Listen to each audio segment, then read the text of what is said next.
Hey, how's everybody doing today? Happy lunchtime. Good morning to you, everyone. How are you today?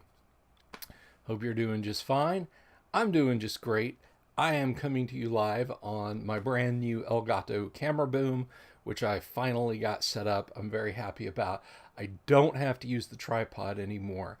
If you are in or around the Central Florida area, or hell, if you just want to pay uh, for shipping, you have a tripod that you can have. I have a tripod that you can have, rather. Um, I don't want it. I don't need it. And look, I understand, a tripod ain't no thing. It's not like, I'm offering, a brand new computer or big screen TV or something like that. So I'm not ever here like, oh, witness my magnanimous donation to you, pleb, or anything. I just, if someone can get some use out of it other than recycling it, that would be awesome. Um, but I also completely understand if you don't want or can't. Uh, I'm just putting that out there for you. So anyway, I am still in Zucker jail. Those humorless bastards have still denied me the ability to post anything on Facebook, including video links. But I have, of course, routed around them because that's what I do. That's how I do it. Um, I just asked friends on Facebook to post the link back to my Facebook page from YouTube, so I can get the notifications of when streams are going up. So that's what I do, and that's how I do it.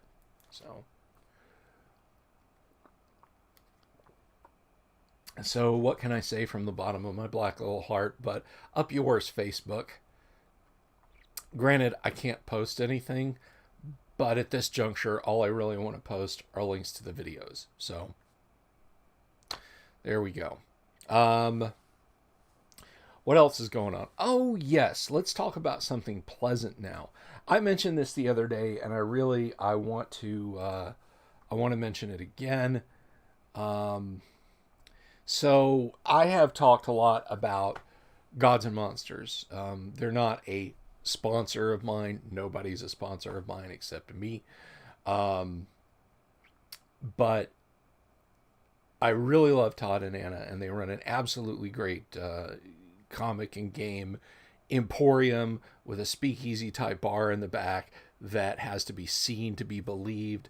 And in the days before Andromeda Strain, they had just like massive amounts of gaming. You could just go out and grab a gaming table and sit down and play just about any kind of game and draw a crowd.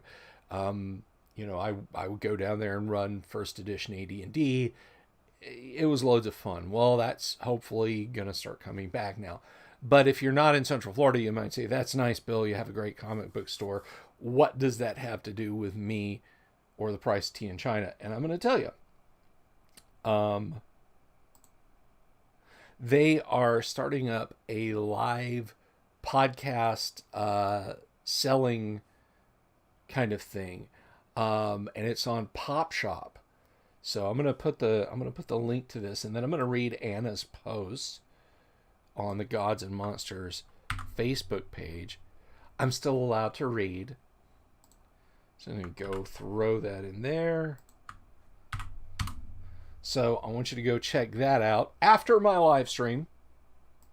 But I'm going to read this to you here. So April 1st at 9 p.m. EST. And no, this isn't an April Fool's joke. And I'm not doing an April Fool's joke today. I'm not about to announce that I'm selling off all my D&D stuff or that this is going to become a fourth edition D&D channel or anything like that. So April 1st at 9 p.m. Eastern Standard Time, we are debuting our live selling/podcast show. To join us, download the Pop Shop Live app and enter our code GMToys. You can also watch on the web at popshop.live/Gods and Monsters. That's the link that I shared with you guys there in the Facebook chat.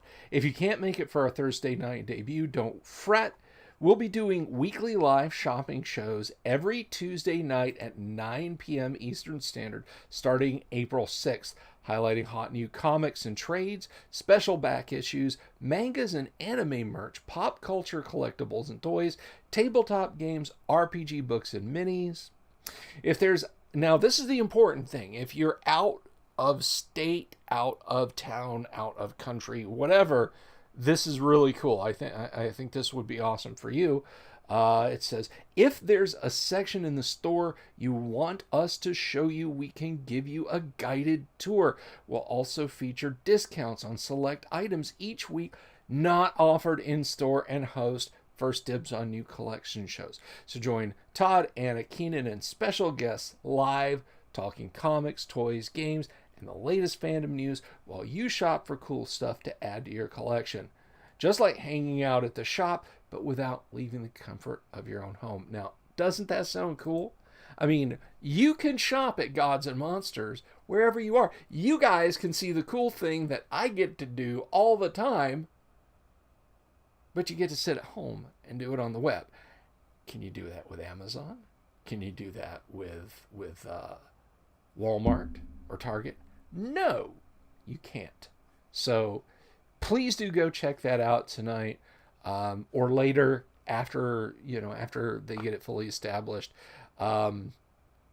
It's very cool, and it's a very cool store.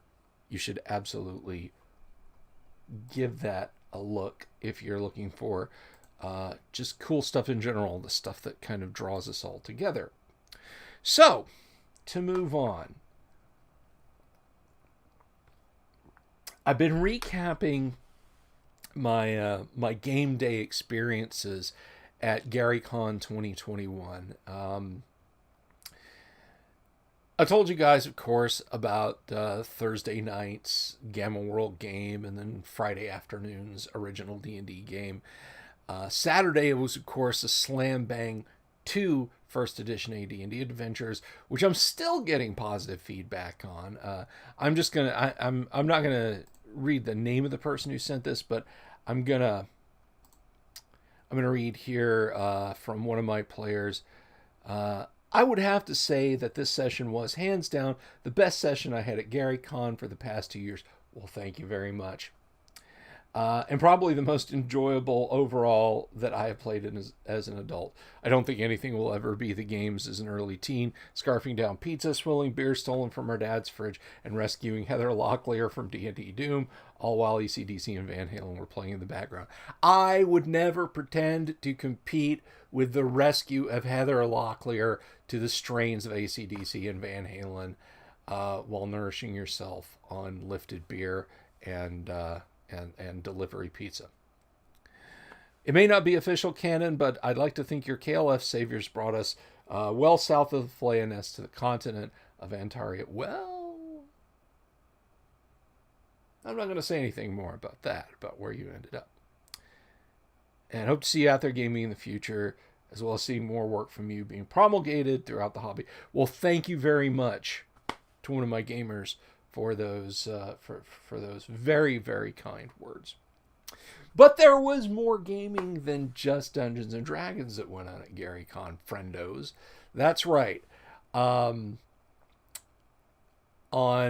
Sunday afternoon. Now, Sunday was a nonstop ride of craziness because over the weekend my refrigerator had started to decline in health, and by Sunday the freezer was cold, but cold like your refrigerator, like well above freezing.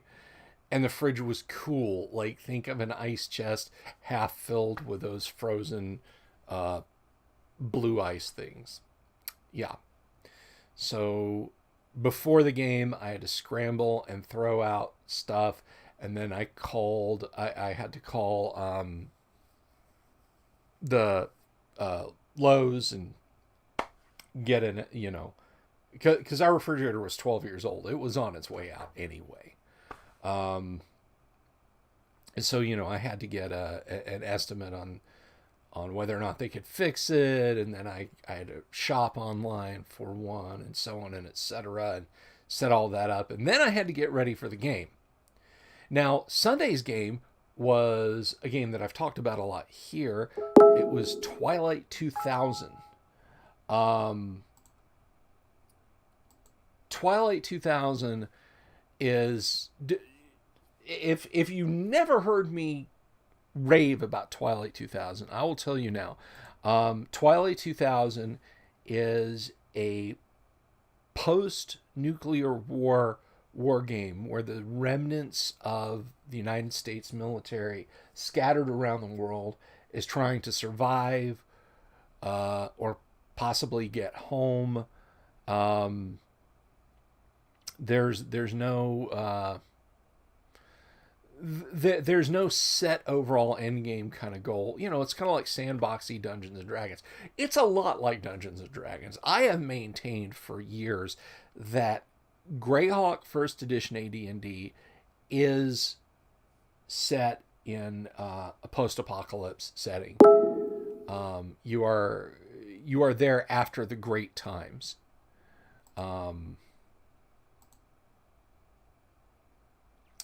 And the the great cataclysm, the twin cataclysm, the reign of colorless fire, and so on. I mean, that was basically the nuclear war of Greyhawk, and you're now coming up in those times after. Well, Twilight 2000 is after a nuclear war, and it's much the same. You're roaming the land, looking for rare and wondrous items, trying to survive and fighting off bandits and so on. So the scenario that I created was not specifically goal oriented. I just said, hey, your team is here. The 5th Division is in the process of being destroyed by the Soviets. Everybody's falling back on a broad front. Morning comes. It is eerily quiet in your sector. Nothing but static on the radio. And if you fool around with it, maybe a little bit of Russian marching music. So what do? Now, in creating this scenario, I sort of laid a trap for myself as a game master. And I say I laid a trap for myself as a game master because at a convention, running a sandbox scenario, you're basically saying just go out and do stuff. Conventions are better suited to specific driven goals and purposes, and I was a little worried that the game would be chaos. As it happens, I had a really good group, people who'd played first edition Twilight 2000, and a lot of it, but years ago, they were all astounded that they could find someone running first edition Twilight 2000. So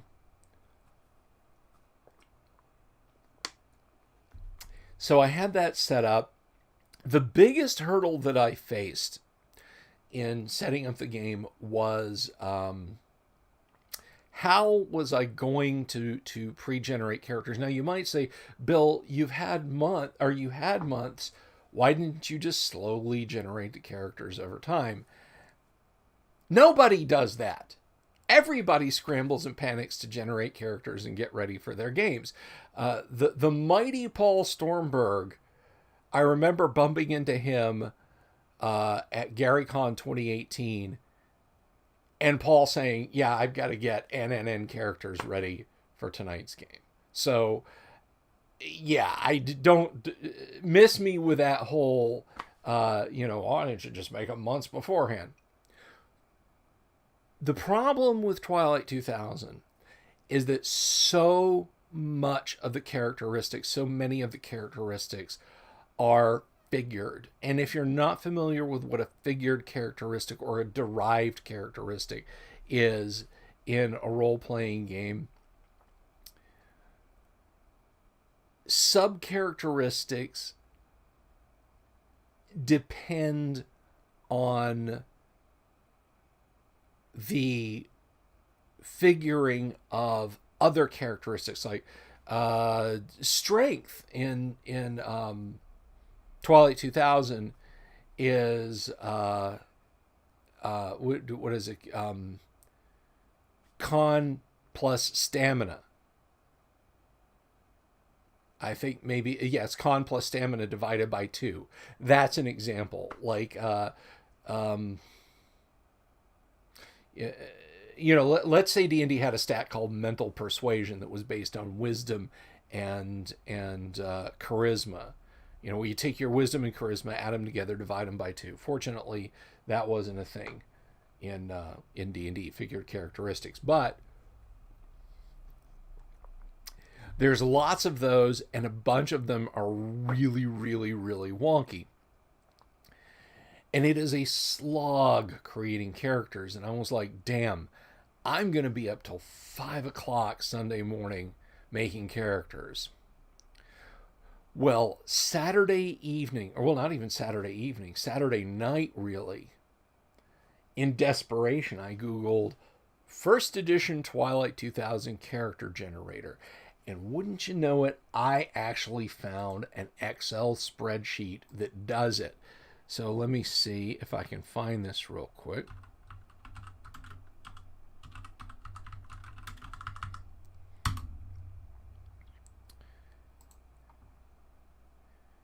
See if I can locate this real quick.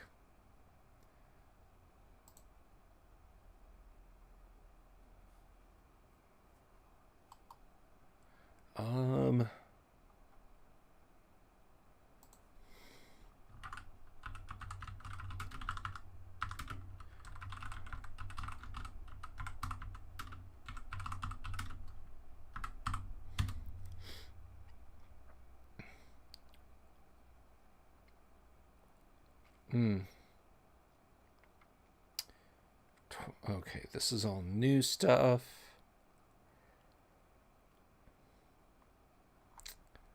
Yeah, I thought I had let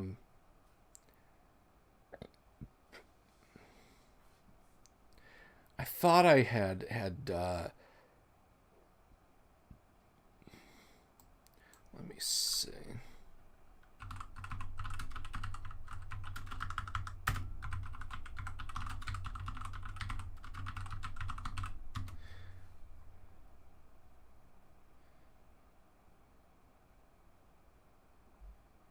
See if I can find this.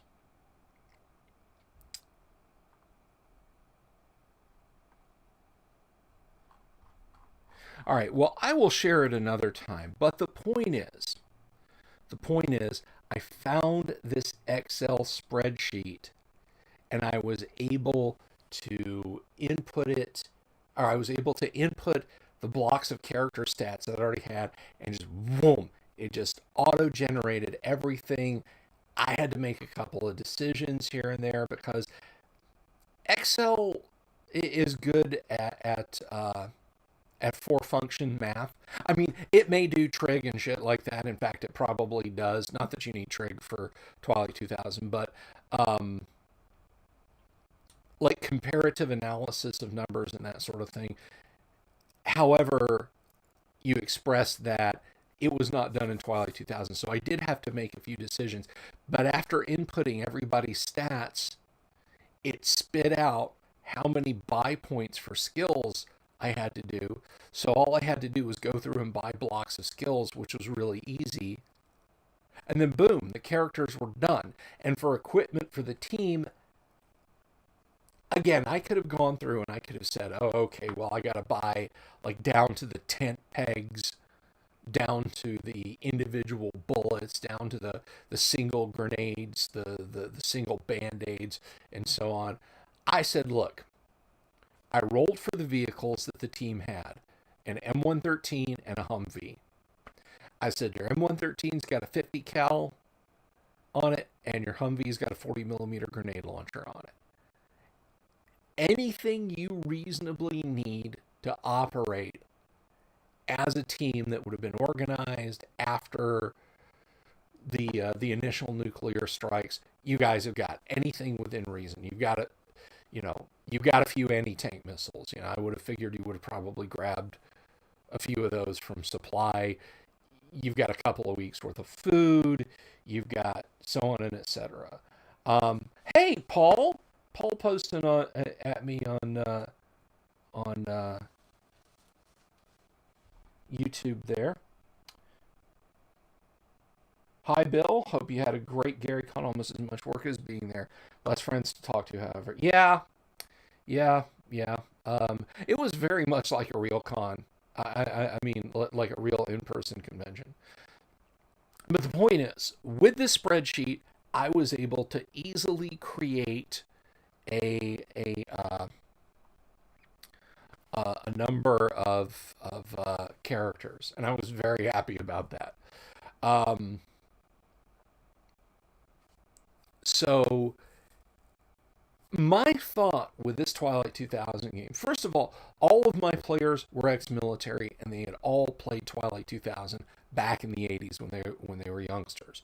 I would say 30s to 80s, or 30s to 50s was the range age of players I had in the game.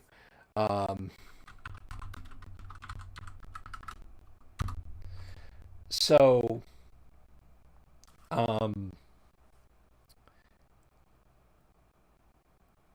yeah, everybody was a little surprised that there was somebody running first edition Twilight. Um,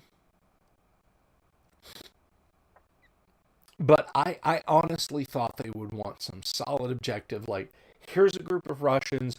We're now going to spend the next 4 hours just having a protracted firefight, and that's going to be it. That was not the case. These guys undertook to just explore their world.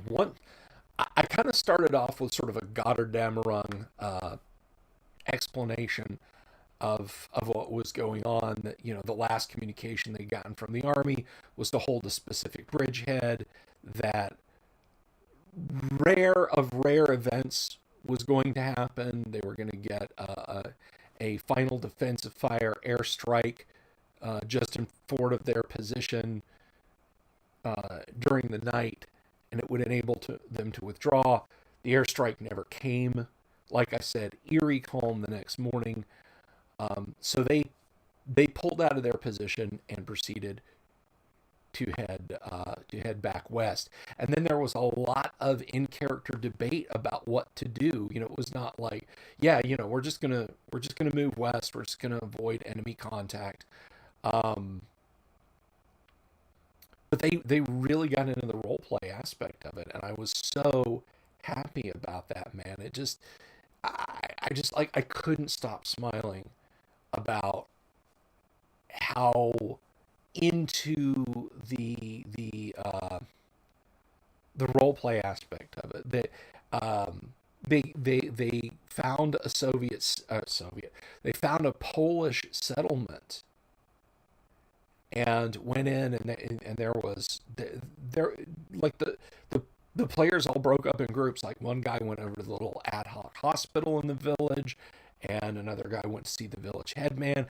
And a lot of the dudes were fluent in Russian and German and Polish, so they're like sprinkling that like an American soldier might be for real, trying to communicate with these people. And I'm over here making die rolls and judgment calls and about, like, could they, uh, could they sort of get their message across. Well, a couple of the pieces of equipment that I deemed that they had was they had a case of Coca-Colas, unopened case of Cokes that they had looted from some rear area. Um, and they had, of course, MREs. Well, all of the MRE, all of the meal options that they pulled from MREs all had peach cobbler in them. I've eaten a few MREs. I don't know what companies make it, and I don't know how it changes, but just my personal experience, MRE peach cobbler is heavenly. It's it's really, it's like, if you warm it up in the microwave, it's really really good. I'm just I'm just saying. I'm not a military guy. I'm not an ex-military guy. I just what I've eaten was really good, and I didn't launch into that. But as soon as I started telling the players about this, they're like, "Oh my God, that's all!" And so the running joke became like, "Whoever stays behind at the M113, so help me God, will shoot you if you eat the peach cobbler or drink the Coke." Like, they traded a couple of cans of Coke to the doctor in this little settlement, and he explained to them that like he could use like he could basically do a reduction, for lack of a better term, but like get the cola syrup separated from the just boil the carbonated water off so he'd have cola syrup and could use that as like a stomach treatment. And one of the other guys said, yeah, you can use cola syrup as like a mixture for sulfa drugs and everything else. So they traded this doc a couple of cokes, and that was pretty great. But they spent a little while in this village. Some of the blown language roles were hilarious. Like there was a nurse in the medical shack tent, whatever, and the team's medic went up to her because the doctor was busy working on an injured civilian. Just had a little shrapnel stuck in the bottom of his foot. And so he goes up and like he completely blows his Polish language roll to try and chat her up. And so, I had her cracking up saying, oh, you have told me that you want to incorporate the town's carrot into parachute or something like that, and we all had a good laugh about that. But once the party had, helped out around the village a little bit, gotten some information about, where be Russians and that sort of thing, they got the hell out of Dodge, and that's when shit got real. I rolled on the random encounter table, and as luck would have it, there was a derelict BMD-2 with like the least amount of damage that a vehicle can have. I deemed that it had taken a couple of law hits to the turret disabled. Its damage level for that location was like 70%. So I'm like, yeah, you got whacked with a couple of door knockers. They opened up the back crew compartment doors, and there were bloody bandages and so on. So, whoever it was, they bailed out, and there was fluid, like hydraulic fluids and fuel, diesel fuel, and everything else. So they're like, holy shit. So they police up all the brass, and they're like, hey, we should add this to our team. Even if we ignore the turret, we've got another armored fighting vehicle, et cetera, et cetera. And one guy's like, I want to make sure this thing's not booby trapped. So I have him make a recon roll. It's like observation, investigation skill. It's all bunched up under recon. And it's just the one skill you don't not buy. Everybody should have recon. So the one of the players makes their recon roll, and they look under, and there's a couple of anti-tank mines under the BMP, waiting for some sucker to come in and try and move it. Probably be trapped by the Soviets when it got jacked up, and they were going to come back for it later. So one of the team members, Spec 4 Pyle, decides to climb under and try to disarm the mines, and he failed. Now, miracle of miracles, despite getting his arm blown off, the team actually got him stabilized and slowly began to move. But in Twilight 2000, if you take an injury like that, a critical injury, and they move you, like, you start taking damage as you're being jostled around in a vehicle. So every, like, hour of travel, they've got to stop and try and stabilize this guy again. And they're like, if we can find a Polish city that's open, or at least not completely hostile, we got to get Pyle to a hospital so he doesn't die. Meanwhile, they're just pouring medical supplies into the dude. Plasma, bandages, morphine, antibiotics to try and keep him alive. And the player's like, just leave me. Just put me on the side of the road and drive on. And they're like, no, we're not going to do that. So they got to, I think it was Lask. I would have to look because they're just like, yeah, we got it. We got to get east. So they get to Lask and completely miss their recon checks and don't see a Soviet OP observation post like 2 kilometers outside of Lask. And they're driving up the main road, and mortar rounds start dropping in, and they start taking machine gun fire, and they start taking RPG fire, and that's when they finally notice that there's a revetment across the main road leading into Lask. It was just far enough away, and behind enough rolls and so on in the road that they didn't immediately see it. Um, so they went full rock and roll on the revetment with their 40 millimeter grenade launcher, totally suppressed it. A burst of 10 40 millimeter grenades. Do yourself a favor if you really want to see what that kind of firepower looks like. Let me see if I can find this real quick. There was a video.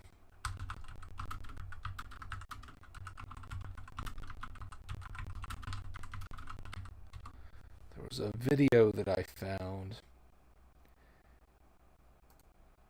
This isn't it, but just so you can kind of get an idea if you want to check this out later. That is a Mark 19 grenade. It's a machine gun that shoots 40 millimeter grenades that can punch through light armored vehicles, walls, definitely screw up people, and they cut loose with a burst of like 10 rounds. So basically like having a cluster bomb go off a foot away from you if you're sitting inside a concrete or wooden revetment. So they chew that up. They lay down a lot of suppressing fire with the 50 cal.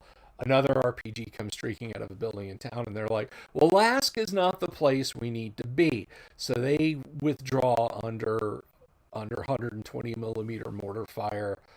Um, Amazingly, like the RPG was the closest thing that came to hitting, and it came close. Like I told the guy on the 40 millimeter, I said, if you stuck your hand up, you might be able to touch the RPG as it flies overhead. And he said, I will not do that. So yeah, the fight outside of Lask lasted, in game terms, it lasted not very long at all. But it did take up most of the chunk of the rest of the afternoon. Now, I would have pressed through and just said, let's do this. Let's do some more exploration, because they were talking about, one of the bits of information they got from the settlement was that that Krakow had become an open city, which of course, Free City of Krakow. I wasn't going to run the entire Free City of Krakow. I was just putting that out there, and they were like, "Well, we should go to Krakow," and then they realized, well, that's like 150 kilometers east of where we're at, if not more. So they decided not to go to Krakow, and we were coming up on 5 o'clock Eastern at the time was when my game was slated to wrap up. So I said, okay, here's what happened, and just kind of explained it out.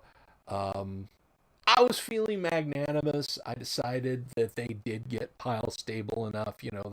They stopped somewhere for a couple of days and were relatively safe in their little perimeter, got pile stabilized, and over the ensuing weeks and months, he was able to resume some light duty again and learned how to shoot the 50 with one hand. And the doc was like, "Oh yeah, I'm gonna make him a hook." So so he can pull that bolt back on the 50 cal, and so I said, yeah, eventually November comes, you guys get the op order Omega operational order for all U.S. troops to report to Bremerhaven and get the hell out of Europe. So you're able to do that. The end. And they seem to, the players seem to enjoy it. I think they, like I said, they seemed most surprised that I was actually running, or that anyone was actually running uh, a Twilight 2000 game. So, much less a Twilight 2000 1E game. Now, I know there's a fourth edition of Twilight 2000 knocking around out there. I'm not a beta tester for it or anything like that. Don't want to be. Have heard things about it. Not interested in it. It uses the same core rule system that Tales from the Loop does, and I have nothing but good things to say about Tales from the Loop. But not so much interested in um,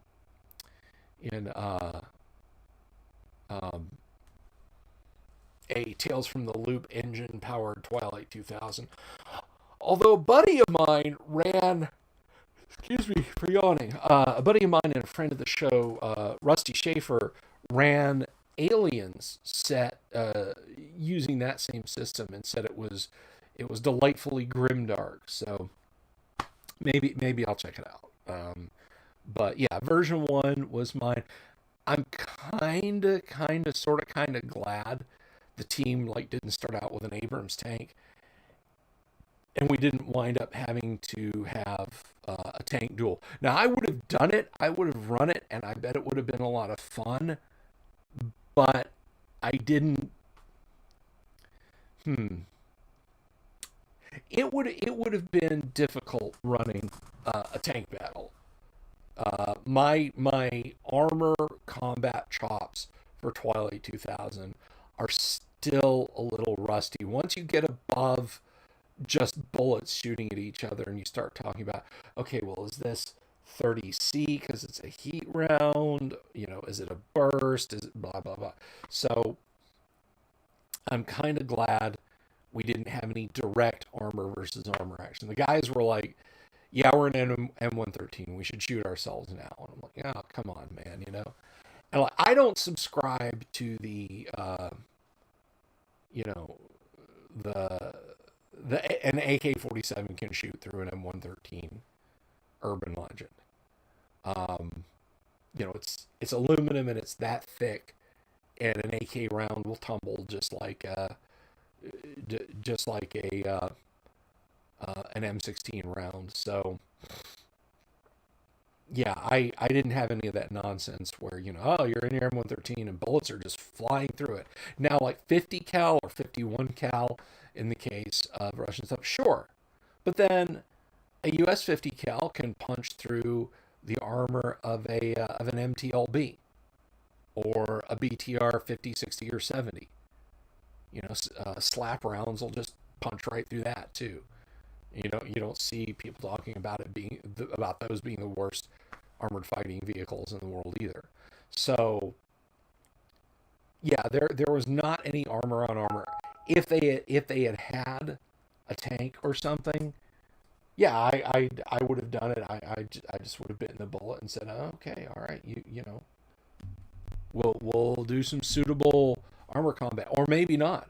They might have been damn hell ass kings with an M1 with the same encounters. You know, they roll up to Lask and just boom, boom, reduce both the enemy positions and then hose down everybody else with the 50 cal coax, the loader's 7.62. I'm sorry, not 7.62 coax, 50 cal commander's gun, and 7.62 from the loader. And said, okay, Lask is now U.S. territory. Let's get piled to the hospital. And I would have done it either way. But the point is, I had a lot of fun. The players had a lot of fun. Good times were had by all. I really thoroughly enjoyed running Twilight 2000, playing Twilight 2000 version 1. And I'll do it again in the future. Maybe not as a convention event, but I definitely feel better about running some Twilight 2000. So that was GaryCon. That was it. That's what I did. I had fun at GaryCon. I had a lot of fun at GaryCon. If you've never been to a virtual convention, again, I thought it was like, whatever, you know, just, but it was a good experience. And Paul says, almost as much work as being there, less friends to talk to. I had fun talking to people in my games. It was enjoyable. I have no complaints. So I hope you made it out there. I hope I bumped into you. And if not, whatever. I'll see you next time.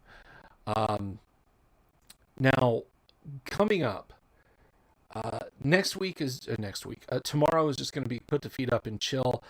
I don't know what's going on with this bullshit from Facebook. I'll figure it out. Either way, tomorrow or Saturday is my last day in Facebook jail. Uh, it is driving me to, like, I was like, yeah, no, I'm going to stay on Facebook at the very least and do the videos. This is driving me so far away from wanting to do a single thing further with Facebook. If somebody needs to contact me, you know how to get a hold of me out there in the world in general. I shared a joke with I gigged a friend. I made a little Edition War gig to a friend, and Facebook did this. So, what I think, this has made me do a 180. What I think is probably going to happen is the only time you'll see a post from me on Facebook is a link to video streams. I want everybody to watch the videos and have a good time. But yeah, I'm not going to waste my time with Facebook. Now, YouTube is pretty censorious too. Don't get me wrong. I'm not over here like YouTube is great or anything like that. But at the same time, I feel like it can't be as awful as Facebook tends to be, right? Knock on wood when I say that. I have my Patreon up. Let me. So if you wanna, regardless of what I do, if you want to support us on Patreon,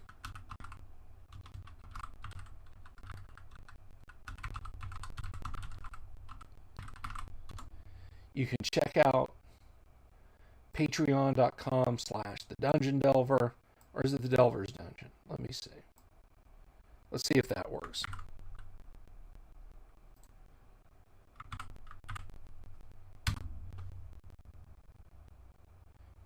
Yeah, there you go. So, I don't have hidden stuff on Patreon. Like, you can always you'll always be able to view the videos, whether I do them on here and Facebook or just here on YouTube or wherever. Everybody will always be able to see the videos. The higher level Patreon rewards, I'll print up something for you. It says just go look on the Patreon bleep bloop if you want to do that, if you want to support the show. It helps me, it helps Kyle, I will definitely funnel some benefits to the whole team, which right now is just he and I. So if you want to do that, that's awesome. If you don't want to do that, that's awesome too. I would like you to like and subscribe on YouTube. Please do that. Please like, please subscribe. That helps out an awful lot. If you give me a thumbs up and give me a subscribe and watch all the videos. If you're just now watching me now that I'm on YouTube, I'm going to be moving content. Once I can get to my content on Facebook, I'm going to be moving videos, not moving like you can't see them on Facebook, but I will be putting them on YouTube also. I will be downloading them and copying them. So that's what's going on there. Now tomorrow, I don't know what we'll do tomorrow because I'm done talking about GaryCon, but we'll see. We'll find fun stuff to discuss. Maybe a new studio tour. because I got lots of cool stuff now to show off. But we'll see. We'll see about that. Um, let's see. We'll find something to talk about. We'll find something to talk about. And possibly, maybe I can coerce Tracy Lesh to come on. I don't know. I don't know. Tracy, if you're out there, I'm going to try and coerce you to come on the show. But I can't guarantee he'll be here. I don't know. Oh, one thing I want to mention is last night we had the worst technical issues trying to get YouTube to accept a Discord stream. I found out what the problem was. It was actually not YouTube. The problem was Discord. So Discord uses something called web acceleration because deep down in its guts, Discord is a kind of web browser. Well, it uses the Chromium engine developed by Google, and it can use your video card to make the video experience better. For some reason, that screws with capture functions. So if you go in and you turn off acceleration, suddenly OBS can see it. So I was able to switch that off after the fact, and now OBS can see Discord. So future things that I do with Kyle, for example, just one example, because I'll have other guests on via Discord, I will be able to capture Discord and stream it to YouTube, no problem. So that's taken care of. Now I say no problem. I'm gonna test it. I'm definitely gonna test it beforehand. So don't think I'm just gonna let that ride and assume that it's gonna work next Wednesday. And speaking of next Wednesday is, of course, another Wastrel Wednesday with Kyle. I want to ask you guys, what do you want to see next Wednesday evening when we do Wastrel Wednesday? Do you want to see Kyle and I play more Conflict? Kyle and I play more Keep on the Borderlands? Or just listen to Kyle and I BS about role-playing games? Put your comment down in the bleep bloop there. Let me know. Once I get my Facebook account back, I'll ask over there. So just let me know what you want to see, and we'll bring it to you. Monday, I definitely have a mail call Monday coming, and I'm pretty happy about that. It's going to be kind of a deeper dive. It's going to be another RPG Antiques Roadshow, a D&D Antiques Roadshow, specifically of a thing that I've already talked about, but I didn't have a physical copy of to show you guys, and I want it to be a surprise, but it's very cool. It's been donated by Rusty Schaefer, and it will get here Monday, and I'm super hype about it. I'm really looking forward to it. There's only one other thing that I wanted to mention, and I'm kind of sitting on the bubble of whether or not to get it. It's not really an RPG, but it is a TSR. It's a gaming antique. It is by TSR. It's not a role-playing game. I'm sort of on the bubble whether or not I want to buy it for the sake of the show. I'm kind of leaning towards yes. Kind of leaning strongly towards yes, but I got to look at what other items and options there might be. But I'll keep you guys apprised. I'll let you guys know what I decide to do with that. So that's about all I've got for today, guys. I really appreciate all the folks who popped in for views. That's always appreciated. Thank you so much. And please do hit that like and subscribe. That helps me out greatly. If you can do that, please do so. And if not, you don't have to. All right, then. With that gone, I'm going to say thank you very much for watching today. I really appreciate it, guys, regardless of what you do. Do take care of yourselves. Do be well. Much love to all of you. Hey, I want to give a special shout out to Charles Street and William Smith. Um, they have been going on, or not have been, they have gone on Facebook at my behest, but they've done it. They've gone onto Facebook and posted on my Facebook timeline.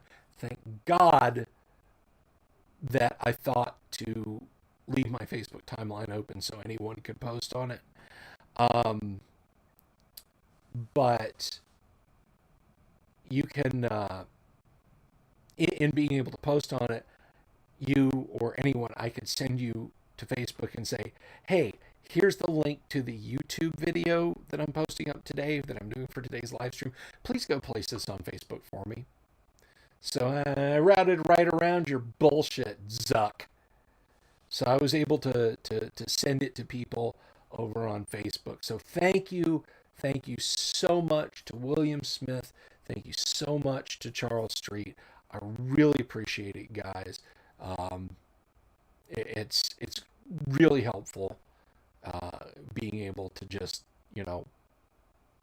have somebody go and post the link back here. So thanks. Thanks a lot, guys. Thank you to everyone who watches the live stream. I'll be back tomorrow. Probably, well, okay. If Tracy wants to come on the stream tomorrow, it'll probably be in the afternoon or evening.